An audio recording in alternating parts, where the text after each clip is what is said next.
भाई अगर मौसम सरमा का माहौल ना होता तो आप कभी धूप में बैठते ना गर्मी लगती है तो बंदा छांव ढूंढता है, सर्दी का एहसास हो तो बंदा धूप ढूंढता है, प्यास लगती है तो पानी पीता है, भूख लगती है खाना खाता है। जरा आप तसव्वुर से सोचें, अगर इंसान ने मर के मट्टी में मिल जाना है तो जिन्हें मट्टी में मिलना है उसे गुस्ल दे के हम वक्त क्यों ज़ाया करें? उसे तो उठा के डाल देना चाहिए। इसने मट्टी में ही मिलना है तो भाई इतना वक्त, और शायद हमारे यहाँ तो जिंदा भी इतना एहतिमाम से नहीं नहाता जितना हम मुर्दे को गुस्ल देते हैं। कौन बेरी के पत्ते जिंदा के लिए गर्म करता है, कौन एहतिमाम करता है, कपड़ा डालते हैं, पर्दा सलामत रखते हैं, इस्तिंजा कराएं, नमाज जैसा वुजू कराएं।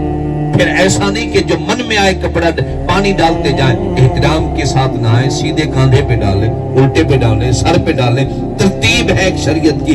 इसे नहलाते वक्त जबरदस्ती सख्ती से हाथ भी न मारना, तेजी से पानी भी डालना, इतना ठंडा पानी भी ना हो इसे तकलीफ हो, इतना गर्म पानी भी ना हो इसे तकलीफ हो। भाई जब गुस्ल दे चुको तो फिर इत्र का काफूर का पानी भी छिड़को, इसे सफेद कफन भी दो, ले जाने में भी जल्दी ना करना। जब कब्र में रखना तो कहना बिस्मिल्लाहि अला मिल्लति रसूलिल्लाह।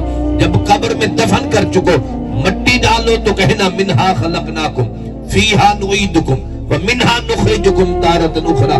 भाई ये एहतिमाम उस बंदे के लिए किया जा रहा है जिसने कब्र में मट्टी हो जाना है। वो खुदा के बंदो एहतिमाम कर कर, मुअत्तर कर कर, मुअम्बर बनाकर इसे कब्र में रख कर ये नतीजा नहीं होता ये मट्टी में मिलने जा रहा है। इसे नहला धुलाकर पाक साफ सुथरा करके कब्र में रख कर ये सोचते हैं ये मट्टी में मिलने नहीं जा रहा, अपने नबी मोहम्मद के दीदार के लिए जा रहा। कब्र में सरकार आए तो मैं कदमों में गिरूं, गर फरिश्ते भी उठाएं तो मैं उनसे यूं कहूं, अब तो बाए नाद से मैं ऐ फरिश्तों क्यों उठूं, मर के पहुंचाऊं या इस दिलरुबा के पास। वही तो मेरी आपकी जिंदगी। या किसी को 1000 साल की जिंदगी भी मिल जाए ना, फिर भी तो फीसद है ना, अदद है कि 1000। लेकिन आपको पता है कब्र की जिंदगी के साल नहीं होते। क्यों? वहाँ हिसाब ही नहीं है। वहां नहीं लिखा कि आपने कब्र में इतने साल, आखिरत में इतने साल रहना है। ये नहीं कहा कि 1 करोड़ बरस रहना है। भाई वहां तो करोड़ की बात नहीं। क्यों? खुदा ने वहां मौत को भी मौत दे देनी है, फिर हमेशा की जिंदगी शुरू।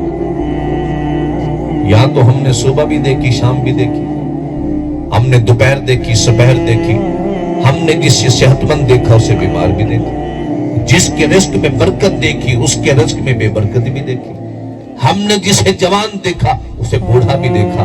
लेकिन ये मियार दुनिया का है, कब्र का ऐसा नहीं है, आखिरत का नहीं है। हम जब मर कर मोमिन कब्र में जाएगा और अल्लाह उसे कब्र की नेमत देगा, आखिरत की नेमत देगा, वो कभी खत्म नहीं होगी, वो हमेशा ही रह जाएगी। वहां किसी की समात कमजोर नहीं होगी, वहां किसी की आंखें कमजोर नहीं होगी, वहां किसी की कमर नहीं झुकेगी, वहां किसी के सर के बाल, दाढ़ी के बाल सफेद नहीं होंगे, वहां किसी को गम नहीं होगा, वहां किसी को तकलीफ नहीं होगी। ये मोमिन की शान है, मोमिन का मकाम है, अजमत है।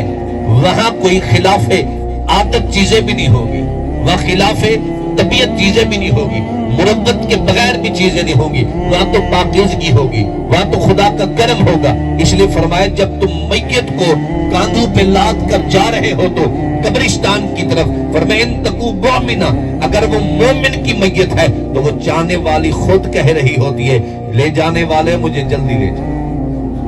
जरा जल्दी ले जाने की क्या बात है? वहां तो 2 गज की कब्र है, 3 गज की कब्र है। या तो कोठी छोड़कर, 2 मुरब्बे का रकबा छोड़कर, यहाँ की सरदारी छोड़कर, यहाँ की नंबरदारी छोड़कर, यहाँ का मिंबर छोड़कर, यहाँ के मुरीद छोड़कर, भला कौन जाना चाहता है ऐसी कब्र में? आका उसे जल्दी क्यों होती है? वो तो अंधेरी कोठड़ी है, न बाप न माँ न दुनिया का कोई और फर्द होगा, भला उसे कब्र में जाने की जल्दी क्यों है? फरमाया गुलामो, जिसे तुम 2 गज की कब्र समझ रहे हो, अंधेरी कोठरी समझ रहे हो, निगाहे मोमिन देख रही है, फरिश्तों के झुरमट को, फरिश्तों नूर के फरिश्तों को देखकर समझ रही है ये अंधेरी कोठड़ी नहीं रहेगी। मैं जैसे कदम रखूंगा खुदा अपने करम के सदके से अंधेरी कोठरी को जन्नत का बाग बना देगा।